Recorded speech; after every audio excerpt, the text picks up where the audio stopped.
There's a new study out here in France about conspiracy theories. Now, in the era of fake news, more and more French people believe in them. The study on the cover of the French daily Libération found that nearly 80% of French people believe in at least one conspiracy theory. Well, with us now in the studio is Derek Thompson of France 24's Observers. Derek, what exactly did the study find? Well, the study found that 79% of French people who responded, they believe in at least one conspiracy theory. 25% of them believe in 4 or more conspiracy theories. Now, let's take a look at what we're talking about. They listed some of the most popular, most prevalent conspiracy theories in the world, and then they asked French people whether they believed them. Now, the number one, the one with the biggest result was the conspiracy theory about vaccines. 55% of French respondents said they believe that governments are in cahoots with big drug makers to hide the truth about the vaccines that we routinely give to children for diseases like measles and mumps. They apparently believe that the vaccines do more harm than good because they have bad side effects.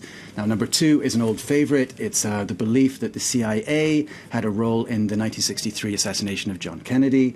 Number 3 is called the Great Replacement. Now, that is a French homegrown theory. It's popular with the far right here in France. The idea is that there is a conspiracy to replace French white Christian people and culture in France with Muslims from North Africa and from sub-Saharan Africa. Number 4, in joint place, we've got the theory that the US government had prior warning of the September 11th attacks, and also at 35% of French people believing that climate change is a myth. All right, well, considering that a conspiracy theory. And it's interesting that a lot of these have been around for years or even decades. They've been popular on the internet. We're finding that social networks are now bringing them to new audiences. And so the example of chemtrails over here, we found that is getting more and more traction here in Europe and in France. Now, chemtrails is the idea that condensation trails that you see behind airplanes are in fact chemicals that are being sprayed by evil government scientists to try to affect the weather or maybe human health. Now, there's no evidence for this, but we're finding it's getting a lot of traction here in Europe now. So, wealth of theories, as you say there, Derek, some of which have been around for several years. It's not just in the US and Europe that these conspiracy theories exist. You focused on theories that are happening or exist rather in Africa. That's right, exactly, who aren't happening as far as we can find out. So this is a theory of plastic rice. It's something we've been hearing about for months now in multiple different African countries. It's circulating on Facebook, on WhatsApp, from phone to phone. People are sending around videos that they say show that Chinese companies are putting plastic into the rice that they export to Africa for consumption.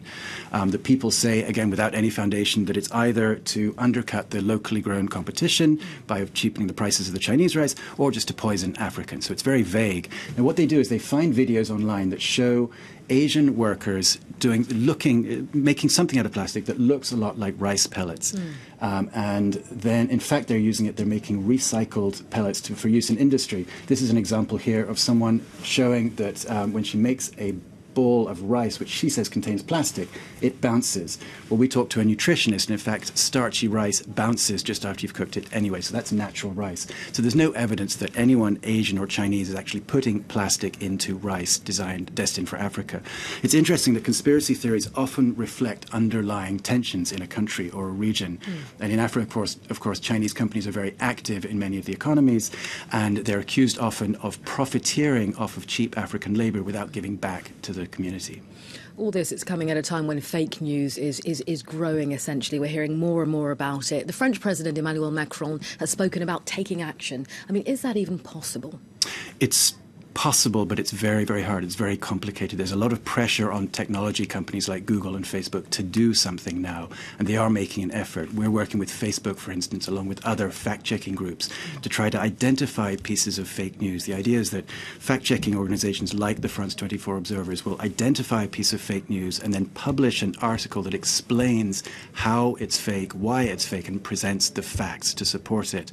Then the idea is that Facebook will suppress the incidence of the original fake news item in users' news feeds and boost the incidence of fact-checking articles like ours. The idea is to try to ensure that factually based reporting reaches people and not just sensational headlines. I guess the idea is, though, once one has been debunked, another one will quickly take its place. They crop up, they come back. We find that especially with conspiracy theories, they will come back in one country 6 months after they've appeared somewhere else. They come back again and again and again. We're actually looking into one story now I won't go into it because we haven't confirmed it, but it's been around since 2000, so that's for 18 years now. All right, Derek from our Observers team with some analysis, if you will, on conspiracy theories. Thank you very much.